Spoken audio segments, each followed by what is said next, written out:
Stronghold Crusader 2 is an RTS, but I'm not sure what kind of RTS it's trying to be. It has city building, castle sieging, and a lot of other neat mechanics with zero depth whatsoever. The gameplay of Stronghold is inherently flawed. You're supposed to build up your castle, your army, and then go attack the other person with that army while protecting what you built. The problem here is that the castle building is so bland and boring. The castle sieging is lacking so much that the other Stronghold games had. For example, you can't even make laddermen to scale walls. Why not? Because now regular soldiers get to pull out picks and break away at walls like it's nothing. Watch entire towers come down to your meager band of peasants and their pickaxes. Daggers out, lads! Notch! Arrows!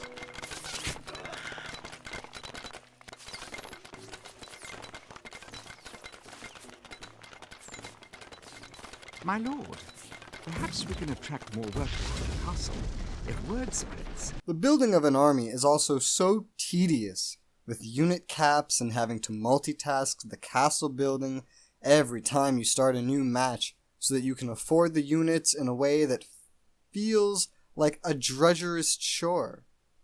The campaign, or learning campaigns, most of which are sold to you as separate DLC, are the most uninspired storytelling experiences I have ever seen in a video game. These campaigns are essentially just sequences of scenarios with guided objectives and starting conditions instead of the open gameplay that the rest of the game offers. Forget the in-depth campaigns and mechanics of Stronghold 2. In Stronghold Crusader 2, we don't need quality, we need DLC, apparently. The sandbox mode is sort of like if you took all of the objectives out of the economic Stronghold 2 campaign, gave the player a cheat tool, and studied to see how long he could give a damn about building a castle when there's no external diplomacy, interaction, or anything that could happen to spice up what is happening other than pre-scripted events which the player activates at will. The skirmish is probably the only point of playing Stronghold Crusader 2, but it was honestly just boring. Unless you're a fan of city building mechanics that feel like they're in a pre-alpha state, or castle sieging that is so fast-paced that they removed all the depth to sieging and made it so that regular soldiers and maybe a ram are all you need to break into the most fortified of castles, or maybe you love the microcosm of making control groups with individual units that have no intelligence of their own, and find it fun balancing that with maintaining and expanding your castle? Unless you find any of that fun, then there's nothing in this game for you. Speaking of microcosm, fun fact: defensive siege weapons in this game do not fire on their own. You have to micromanage firing every single one you make, which makes creating any of them pointless unless you just want to spam defensive catapults and tell them to repeatedly fire at the same spot over and over and over while you focus on using your troops. And with their accuracy, it's not very helpful, because fun fact, they don't have accuracy.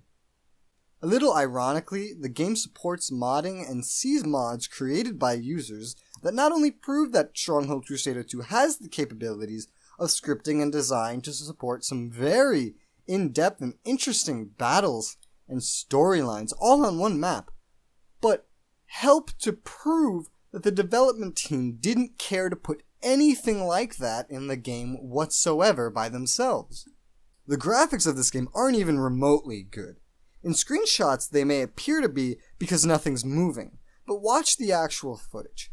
On maximum settings, there is this horrible flicker of lines caused by the ambient occlusion.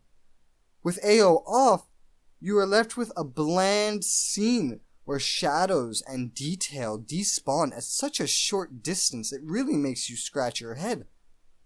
In an isometric perspective game on such a small scale as this, Why on earth does it de-render so much? The option of a free roaming camera isn't even here. There's no reason you shouldn't be able to support the graphics in this game in 2014 when this was released. Stronghold Crusader 2 gets a 2 out of 10 from me. There's nothing about this game that stands out or makes it worth a minute of your time. There's a reason that this game was in a bundle and why it goes on sales for 90% off, and yet it's still not worth it. The best part about this game is that the controls work without any issues or bugs that I've seen, and that really shouldn't be the selling point of a game. If you want my opinion, do not buy this game. You'll be asking for your time back, let alone your money. Please hit the subscribe button if you enjoy hearing me rant or if you want to see more game reviews. Thank you for watching, and I'll see you guys on the next Res Reviews.